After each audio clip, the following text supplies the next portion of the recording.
Good afternoon, everybody, and thank you for joining us for today's webinar. We are going to be discussing the resume, part 3 of our resume series, where we tackle putting your experience to work. So some things that we're going to talk about today, and before I get started, I do just want to give you a few laundry list items here and let you know that today's session will be recorded. So a recording of this session will be made available shortly after today's broadcast. And if you have any questions throughout the presentation, we definitely invite you to ask those. There is a Q&A feature within the Zoom conference software, so be sure to chat in your questions, and we'll make sure that we answer those throughout the presentation. And if for some reason we miss any, we definitely invite you to reach out to our Career Services department directly, and that information will be made available at the end of today's broadcast. So some things that we're going to talk about, as I mentioned, we're going to learn how to present your experience on your resume that really catches a recruiter and hiring manager's attention, and how to properly list those on your resume. And we're going to talk about what to include and what not to include in your experience section to make the best impression. And we're going to talk about some formatting, best practices, and much, much more. So moving forward, I just want to introduce myself. My name is Jeremy Bell, Career Services Manager here for Grantham University. Also joining me today, we have Doug Dimler. Hello, everyone. Welcome, Doug. Doug is our Career Services Coordinator for Grantham University, so he works with a lot of our students to help them polish and improve their resume and really help them move to next steps in their job search process. And also joining us is Brandon McCauley. Happy holidays. Thanks, Brandon, for joining us. Brandon is our HR business partner here at Grantham University. He's got a vast experience in HR and recruiting practices, and we're glad to have him today to share their experience. Welcome, guys. So getting started, I'm going to turn things over to Doug Dimler, who's going to talk about, get us started with what we need to know in writing the experience section. Yeah, so when writing your experience section, the hiring managers and potential employers will typically look at this section first. Everything else is not irrelevant. It's just that they'll go to this section to make sure that things are the way they should be, and they can easily read this section. There should be a clear way of defining what your path is, and for that trajectory, is. So when a hiring manager is looking at that, it should be a clear-cut way to have them look at that. Now, choosing a title for this section could be many things, but really let's just break it down, and it should be things like work experience or professional experience, relevant experience as well, but we can use that a little bit later. Professional experience is one of my favorite. And then the information should be pertinent to the job at hand. So when you're looking at a job description, all that information, hopefully you've done that or done at least 75% or more of that, should be on the job or be on your job description. Cool. So a quick question about, kind of taking us back to career trajectory. When I think of that, I think of progress, like how someone has progressed through their career. Do you have any tips on how to best present proper career progression? So let's say I've moved up the ladder, or maybe I've increased responsibility or my duties, or maybe got some promotions along the way. What are your thoughts on that? Well, at first you want to present things in a reverse chronological order. Anything that you've done, if you stayed at one job and you've progressed in one job, you want to put those dates on there so a hiring manager can clearly see that you've gone from one job to another and how long you've been in that job, and see if they've progressed. And the same thing if you've had multiple jobs and you've increased that job title, you definitely want to list that as such. Cool, awesome. Brandon, from your perspective, what are some additional things that you would say should be included as far as the experience section? Well, so the experience section is really the heart of your resume, the meat and potatoes, if you will. And no matter what structure you decide to follow in your resume, I think employers have become pretty accustomed to certain things, certain standards in them. And one of them is following a reverse chronological order when it comes to your experience. It makes the most sense to employers. So your most recent responsibilities and positions and things are first. So I have a tip really with this section. If you begin writing this section first, when you're doing a resume, the rest of the resume will be a little easier, more clear to write. It's one of those sections that it's kind of the proof in the pudding right here. It's, you're taking that skill section or the keyword section, and this is really how you're telling the story of what you've actually accomplished, in your position. So I think using action verbs to detail responsibilities and achievements is really important. It can make an average resume into just a fantastic resume. There's lots of resources out there to help with those action verbs. Just Google, keywords for resume writing or action verbs for resumes, and instead of saying good or great, it's amazing, fantastic. There's all sorts of different words that you can use. Yeah, and I like the good point that you mentioned as far as starting with the experience section and using that to tell your story. And I do believe that, it's good to do that because the rest of your resume is going to be dictated by that experience section. If you mention your core competencies at the beginning of the resume, you're going to need to show how you use those within your work experience. So I think it's good to start there so you can build your keywords and your core competencies from there. Yeah, I like that tip too, Brandon, when you said to start with this, and I would kind of go a little bit further with start with your present job, because that's what you know, or a current job if you don't have one right now. That's what you know currently. It's easy to remember. You start off with that, and like you said, Brandon, the rest of the resumes should be easier to write. I like that tip. Yeah, as long as it makes sense, you can explain it, and it's professional, then it should be used on your resume. I would agree. And the one last tip on that I would add as far as the action verbs, I know that is something that comes up and it might not be as easy to define what those action verbs are, but we do have resources on that, not only within our Career Launch program, but we do have those on hand. So if you ever have a question, what are better words that I could use than the ones that are used right now, definitely contact, Doug or myself, and we can give you some examples of those. Well, that's a good point, because there are some action verbs that are overly used or even old that you shouldn't use, and will make, if you use those old action verbs, it makes your resume dated, and you definitely don't want that. Yeah. That's a good point. What are some, I know you've seen a lot of resumes come across your desk. Are there, when you mentioned outdated ones, are there some that you've seen a few too many times that should be retired at this point? Yeah, well, definitely the easy one is responsible for, and then the repeated action verbs of provided or performed, and you keep repeating that to start out each sentence. That's something that you definitely should not do. But self-starter or something of that sort, people person, that's definitely way dated and something that shouldn't be used at all. So avoid those cliches. Oh yeah. Yeah. And one last thing I would add on this topic is the use of present and past tense. And I think we may cover this a little bit more, but a common error that I've seen on resumes is not aligning your tenses properly. And what I mean by that is, in your current job, looking at the example on the screen, you have someone, you have a chief operations advisor who serves as a branch operations officer to ensure compliance with all federal, state regulations, et cetera, et cetera. Whereas if this is once you move out of that position and this becomes your previous job, that simply moves from serves to served. You're going from leading to led, things like that. So you want to make sure it's a real simple thing to do on your resume, but it is one of those common errors that we do see on resumes, is not matching up your proper tense with current and past positions.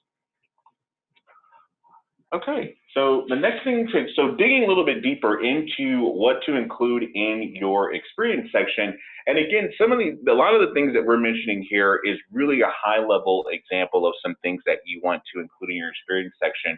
But one of those things that comes to mind, a question that we get, is how far back do I want to go in my experience? Now, depending on the length of your professional time, it really will vary. For most professionals, if you've had a considerable amount of time in one profession, you'll probably have a good 2 pages of resume content.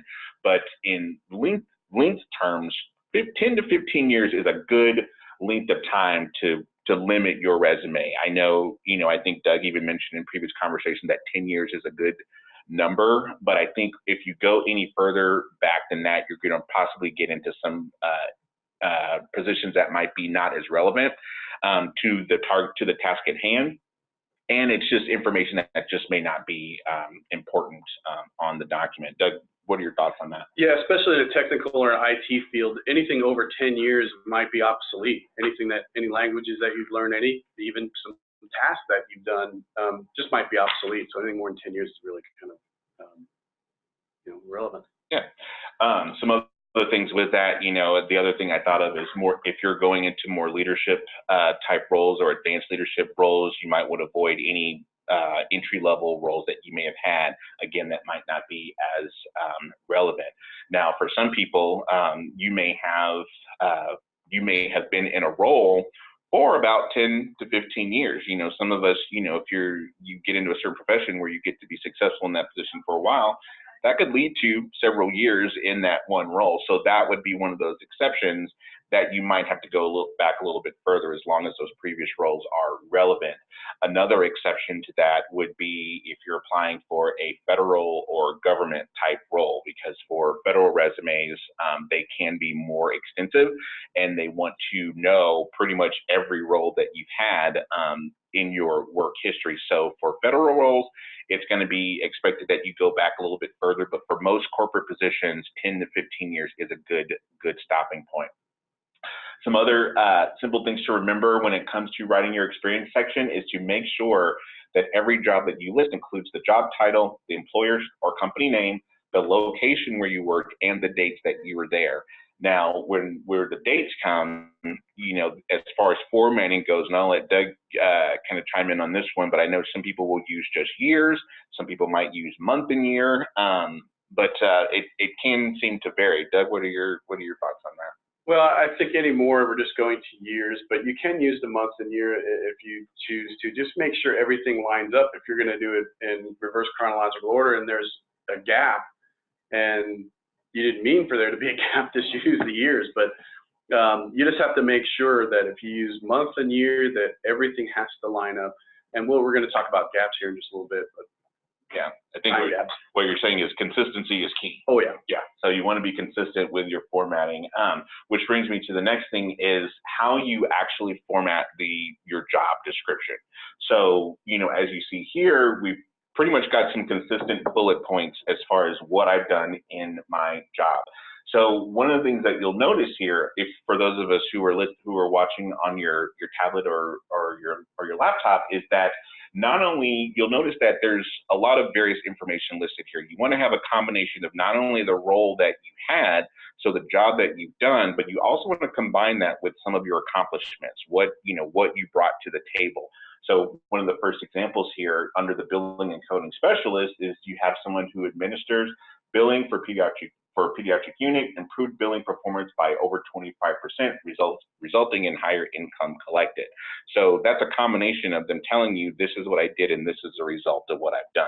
So that's really what employers are looking for, because for most jobs, we kind of know what you do, but employers are really looking for what you bring to the table. So if you can combine those two, another standard practice is to divide the process. So you can have 2 to 3 sentences describing the job at hand, what you did, and then follow that with 3 to 4 bullets of specific accomplishments. Maybe they are, and when you think of those, and we'll dig into a little bit more into this later, but think about, how you're able to, save the company money, save the company time, do something new to increase productivity. But really show the employer what you brought to the table, because going back to what Doug mentioned before, it's real easy to get into a lot of cliched, repetitive information that's not going to be important. But when they're reading this is generally the first thing that employers are going to look for is your experience, and they want to see that you've not only brought something special to the work that you've done in the previous employer, but you're going to potentially bring something special to the job that they have at hand. So this really is your opportunity to show that. So as long as you're combining your experience with your accomplishments, I think you're going to be in good shape. And the last thing is to avoid overlisting. listing information. And what I mean by that is, again, driving home, trying not to be repetitive in the information that you provide on your resume, but also avoid listing anything that may not be relevant to the target at hand. You may have a job or previous jobs or roles where you could have a laundry list of tasks and duties and things that you're responsible for, but take a close look at your resume. If there's some things that may have been super relevant to the job that you have now, but may not be relevant at all to the one you're targeting, that might be something that you can edit and take out from your resume to make for a more concise and more relevant document.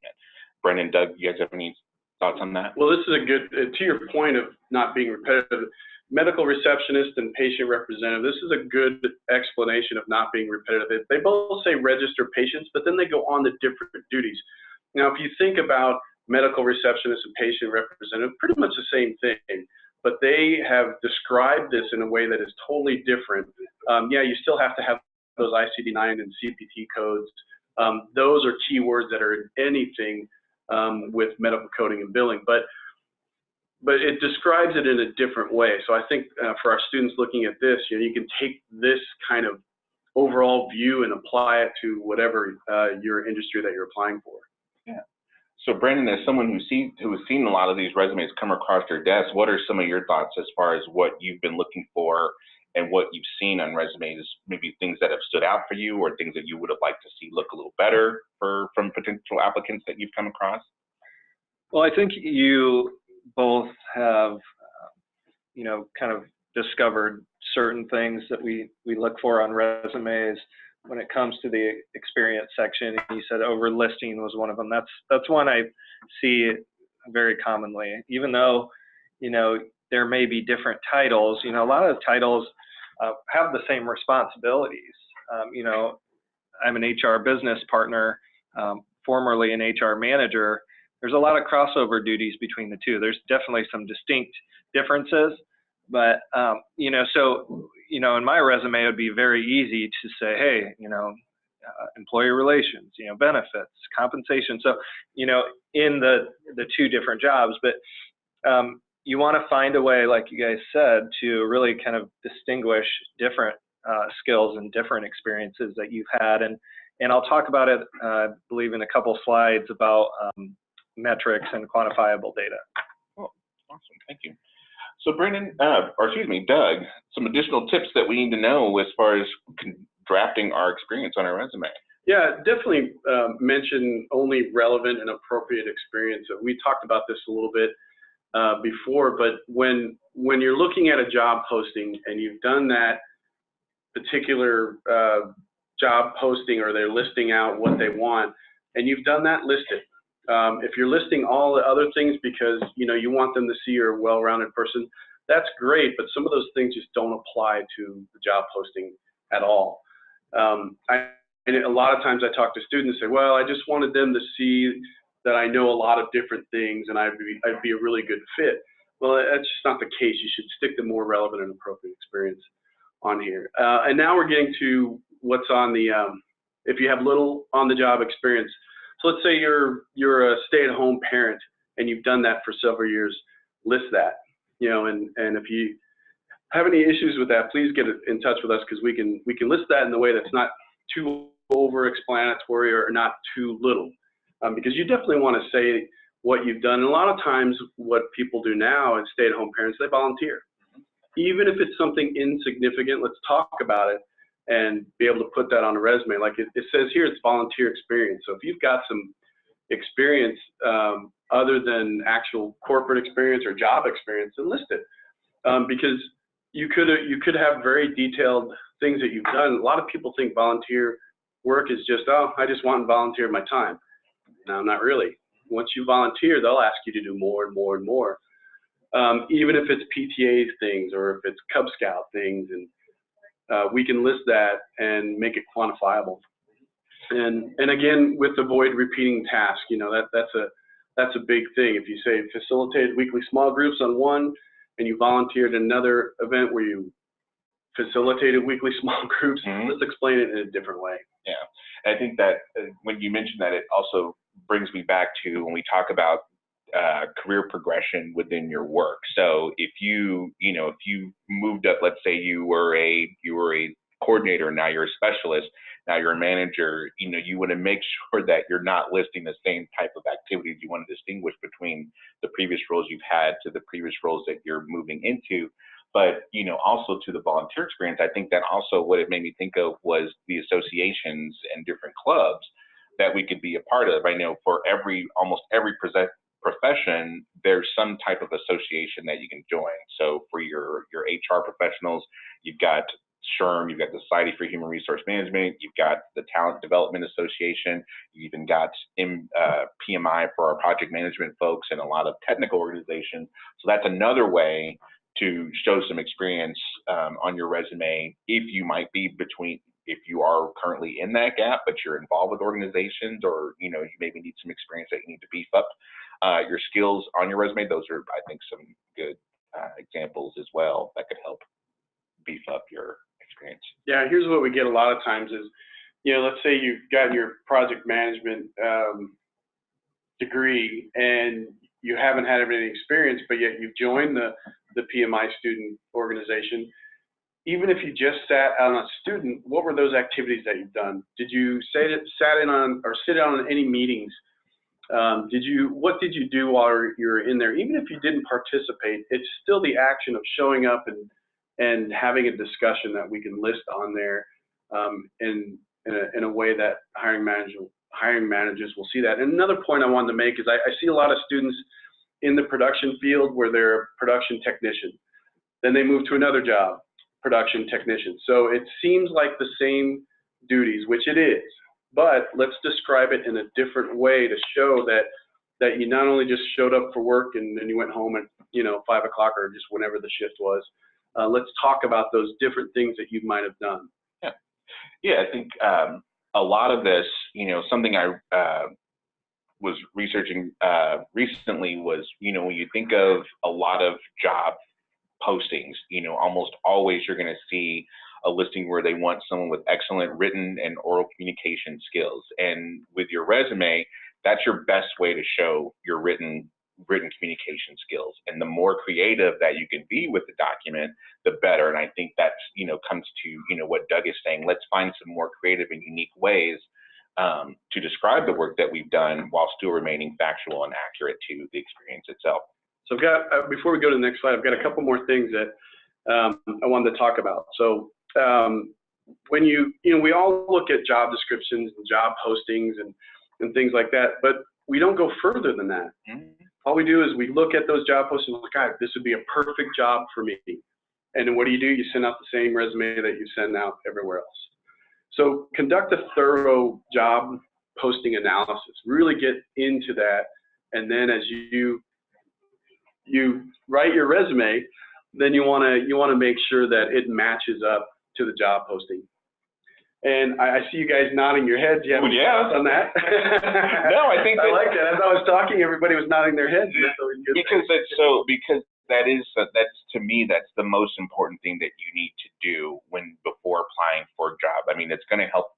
Not only is it going to help prepare you for the interview itself, but it's really going to help prepare you to make that first impression on the recruiter. And we'll delve, we'll talk about that, as far as it becomes, okay, so you mentioned you see the job, you're interested in the job, and you say, oh, I could totally do that job. Sure, yeah, we all think that way. Yeah, you look at, I know some people, the first thing they're going to look at is the requirements, so what's required of you to do this job? You need a bachelor's degree? Check. You need someone who can write?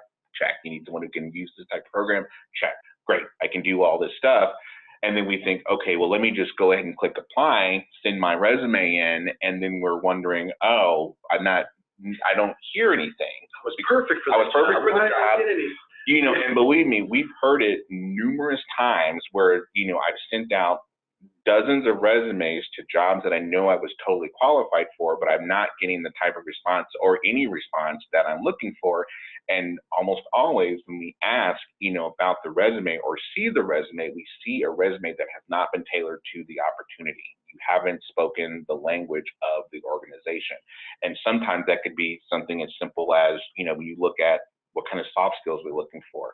Are they looking for if they say I'm looking for someone who's passionate, driven, service-oriented, or et cetera, for this role. You need to put that in your resume. If someone says we want someone who has facilitated small groups, we want someone who has led discussions, or someone who has worked with specific communities or coordinated. These are all things I'm looking at on this resume. But if those things, if you look at a job description and you're not matching that language, and the reason why I say this is because a lot of corporations, especially larger ones, will use some type of applicant tracking system, and they are coded to look for specific language. And we'll talk a little bit more about that. But when you mention that, that's the important part, is because I do know a lot of people will send out resumes and be dissatisfied with the response they get, and a lot of times it's because they haven't done the job analysis. I love that term, to figure out, okay, let's be more strategic about how I go into this company, as opposed to the spray and pray that we, Yeah, we used to say that a lot. Yeah, what is the spray and pray method? Well, it's sending out the same resume online and never really doing any work. It's just click, apply, or apply, click. So it's just, you do that 100 times, and good luck if you get 2 responses or any response. So we hear that a lot from students. I sent out 50 resumes and I hadn't heard anything back. And I'm like, yeah, it's probably because you sent out the same resume. Oh yeah, well I did. Yeah. Like, all right.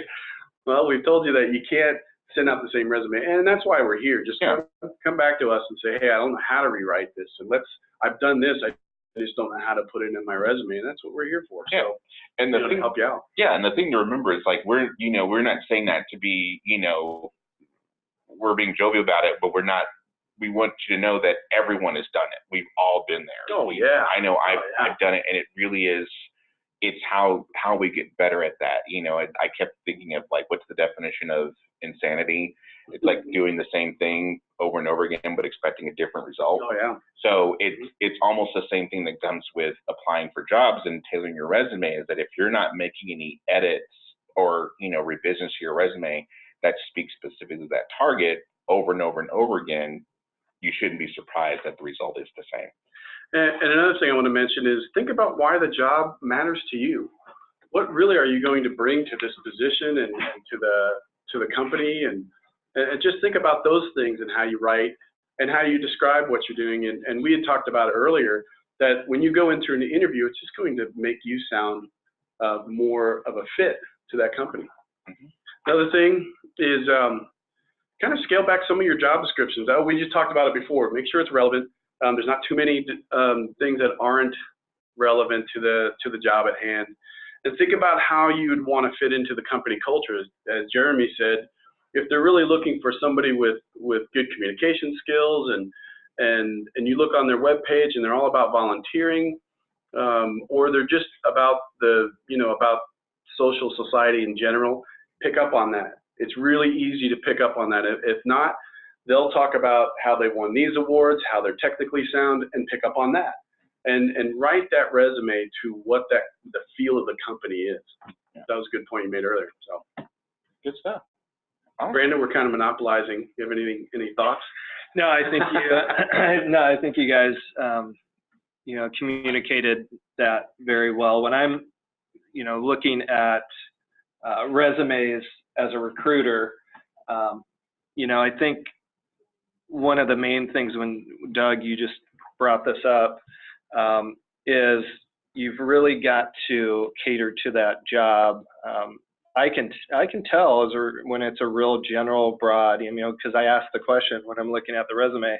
Okay, so you say you've done this, or you're good at this, but how? And does it even match my job description or what I'm looking for in the position? Echoing job description. Yeah. So I think that's a great tip.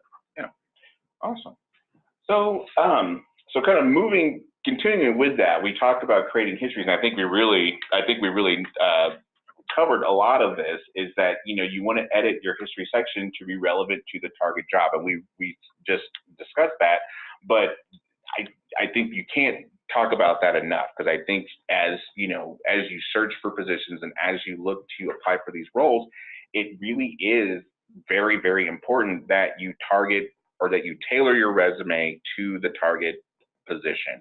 And that's everything. And I mean, of course, that includes the experience section that we're talking about today, but it's really the whole document, starting from your, your professional summary or your opening summary that you talk about, where you're basically saying, this is who I am, and this is why you should hire me. I have exactly what you're looking for, even including, your cover letter. Your cover letter, if it's requested by the employer, it really needs to speak to what they're looking for. And cover letters are a lot simpler than we tend to make them out. Is really you're introducing yourself as a person who's interested in this role, and you want to break that cover letter down and, a few specific things where it says, okay, you need someone experienced in this.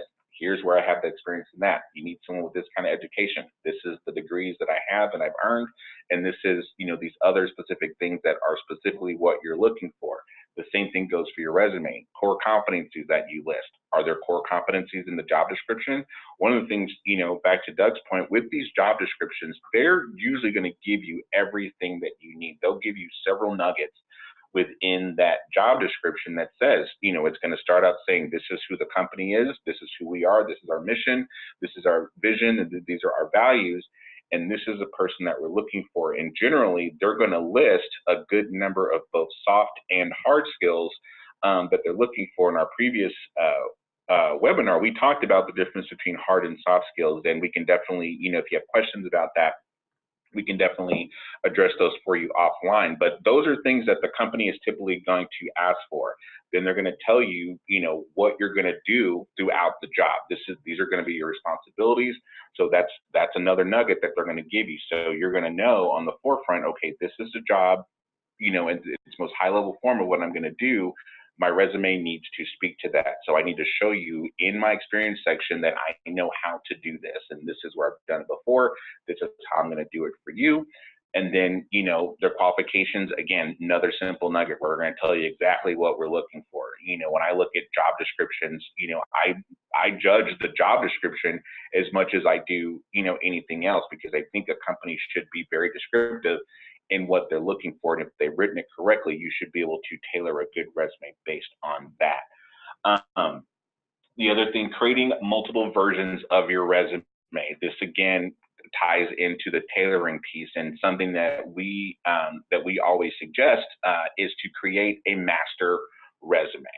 And by a master resume, what that means is, that's going to be the resume that you base everything else on. And I'll let Doug kind of dig into that a little bit, but you want to have that standard resume that's going to have all of your work experience, everything that you've done. It's probably going to be several pages. It's going to have a lot of information on it, but really that's the document that you're going to work from, that you'll base every other resume, every other tailored resume from. And I'll let Doug kind of talk about that. But the other thing, as far as your, to repeat on the gaps in your work history, be prepared to explain them more than anything. I think as far as, most of us will have some sort of gap in work history from time to time. If you're out of work, maybe you've left a job either voluntarily or involuntarily. Maybe you've decided to start a family. Maybe you've, decided to focus on something else for a while. We will have gaps for whatever reason, but what it comes down to is, be able to explain it and explain it honestly. There are ways that you can mention them on your resume. It could be that you took time away to volunteer for an organization. Maybe you decided to do some work overseas, or even spend some time overseas personally, or you took time off for education. So all those things can be documented, but just be prepared to explain them. Doug, any additional thoughts on that? Well, you had mentioned about creating the master resume. We have three different types of students, or maybe there's three different types of people. One who have polished resumes, who still need work. Of course, I think every resume needs some kind of work. And then there's another type of person who doesn't have hardly anything to their resume. And then there's another person that has pages and pages of resumes. Now our pages and pages for their resume. Now our goal is to get that one resume that you can interchange information out of. So for maybe a public corporation, it's up to 2 pages, no more than 2 pages. And of course, for federal, as much as you can list. Now they're saying no more than 4 or 5 pages. But for that, we want to make sure that we create that one resume for our students that you can interchange information out. out of. And then we talk about that information if you need to. So that's mainly the point I wanted to make with that. Cool, awesome, thank you, sir. All right, so quantifiable achievements. Brandon, what are your thoughts on how we quantify what we've actually done in our work? Yeah, so I wanted to start out by having you think about some questions. When you're reviewing your resume, ask yourself some of these types of questions. What have you achieved in your position? How many customers do you support? Have you saved your company money? Have you made your company money? Were you top in sales? Were you promoted frequently? Have you created a host of new programs and processes to improve production? These are the types of questions that you want to answer on your resume, because they'll include that quantifiable achievement or that metric, those metrics. This is really, the proof in the pudding. You've listed your experience and what you've done. Well, this is the results. These are the results, and that's very important to a business, because I mentioned previously, well, I look at that experience and I say, okay, great. Well, you have experience in that and you've done it. But if you can make it look that much better by saying, and here's a successful result of that, then wow, that's kind of your wow factor. And that's really the way you can distinguish yourself from other candidates. That's really how you can stand out. You're making the case that you are great at your job. Here's the numbers to prove it. But and I think it's okay. Some people have asked me, well, can I estimate these numbers? I think that's fine. However, you have to be careful not to over exaggerate too much, because one call from a quick reference check from a future employer can expose that, and all of a sudden you're out of the running. We've seen that before. But yeah, add in your metric data, even if it's a soft skill. I mean, just ask yourself some of these types of questions, and you'll find quantifiable data, to put in your resume. Yeah, I saw some that were, you mentioned the one as far as how many calls that you took. I even saw an example, of someone who was a waitress, and that might say, you could even say how many customers did I work on a night? How much money in sales? I know for if you work in a restaurant or in retail or anything like that, it seems like everything is more data driven than we think it is. I may have sold $800 in food and beverage last night, and I may have sold $1,500 or $2,500 or things like that. I think it's much easier to find quantifiable achievements than we always give ourselves credit for. But I would agree, it really comes down to showing, how you were a benefit to that organization, in what way, shape, or form. Just what did you do to make things better for either your customer or the employer? Yeah, I think that's a really good point that you guys are making. Even if it's a mundane task you do every single day, we all get tired of doing those tasks, and we try to make them better and more efficient. How did you do that? Because everybody tries to do that. If you haven't, I guarantee we can talk through ways that you have done it and you don't realize it. So let's talk about how you've done that, and then quantify things. Even if you're a waitress, it shows that you can handle multiple tasks at once, a lot of multiple tasks at once, and still perform at a high level. Oh yeah, I think there's definitely benefits to all of those. Great. So continuing on with how we can personalize our experience to get better results, what are some additional thoughts you have on that, Mr. Dimler? Well, I hope our students are understanding that we are having a common theme throughout this whole webinar. It's personalize each resume you send out. We're really hammering that home today. I think we are. So, and if you don't, please reach out to us. There's nothing more important than doing that. And then make sure it mentions all critical requirements. Again, look at the job posting, see what you've done, put that in your job description, put that in somewhere in your skills, in a skills section, and echo, we've said this before with Brandon, echo the job language. It's very important. It's easy to find when you know what to look for. Get on their website, get on that job posting. If they're using a kind of language and you put it in your resume, talk about it. It makes it easier when you go into an interview. So, and a little bit about applicant tracking systems is every applicant tracking system is different, but the better you make it the resume plain and easy to read, the easier it's going to get through an applicant tracking system. Yeah, I would agree. And then when we're formatting the experience section, now we talked about this before, make everything the same, make it look easy to read, so everything looks concise. Fonts used throughout the resume should be the same. If you have different fonts, it's going to throw off an applicant tracking system, and it's just going to look kind of botched, kind of thrown together. So have one good font to your resume. Make it easy to read. Don't make it too antiquated. Even now, I'm seeing Times New Roman is a little bit out of date now. You know, we want to go to something, you know, more that's easy to read, maybe Arial or something else like that. So not wingdings. No, not. We talked about wingdings. We joked about the wingdings. Yeah, I joked about that. But the data recorder for each job should be aligned equally, so it looks real concise and easy to read, and it's spread out randomly throughout the page. So that's pretty self-explanatory. And consistency. Always be consistent. Whether you use all bullet points or paragraph and supporting bullet points, make sure you do that throughout your job descriptions. Awesome. Good stuff. So just checking real quick to see if we got any questions online, which we don't have any at this moment, which is perfectly fine. But I wanted to, again, thank Brandon and Doug for sharing some really awesome information today on how we continue to polish and perfect our resumes. And just reminding you, we did cover the skills section in our last webinar, and that is actually available on our Grantham YouTube page where we've covered previous topics, as well as many other topics in career development and job planning through the Career Booster webinar series, and all those are available on our Grantham YouTube channel. So I definitely invite you to come and check those out.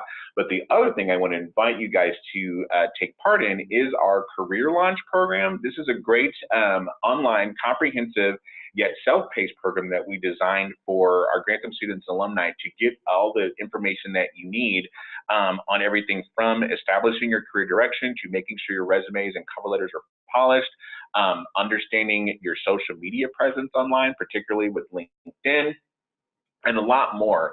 And all of that is made available in Blackboard for our students, and it's very, very easy to use. And it's one of those settings that we have where, like I said, it's self-paced, but our team is also on hand to guide you through the process. So, you know, you can submit your resume for us to look at. You can, you know, Doug is very good at looking at LinkedIn pages to make sure that your LinkedIn page is what it needs to be for your social networking. Even mock interviews, we highly encourage individuals to take part in mock interviews because, as we say, we'd rather you know, makes mistakes with us than make mistakes in the interview. So yeah, we just want you to go into an interview and have a conversation, not a daunting task that you have to perform. Yeah. So, you know, so we want to be there for all of these efforts. So, you know, for the topic at hand today, crafting a resume that's going to get the results that you're looking for, we definitely invite you to contact us directly if you have questions. Our contact information is listed here. For those of you who may be listening on the phone, our number is 1-800-955-2527, extension 173, or you can email us directly at careerservices@grantham.edu. And one last thing, we definitely invite you to join us on LinkedIn for our LinkedIn group. It's called GU Alumni Connections. It's a great place to view. We have a lot of great resources from career development. We have jobs posted there almost on a daily basis from partner recruiters and folks that jobs that we think might be a benefit for our students and alumni. And it's also a great way to, you know, connect with fellow Grantham alumni as well as any recruiters that may also be in the group. Again, you know, we want to stay connected to you to, you know, provide the resources that you're looking for. So again, I just want to thank you everyone for joining us today, and we look forward to chatting with you on our next webinar coming soon.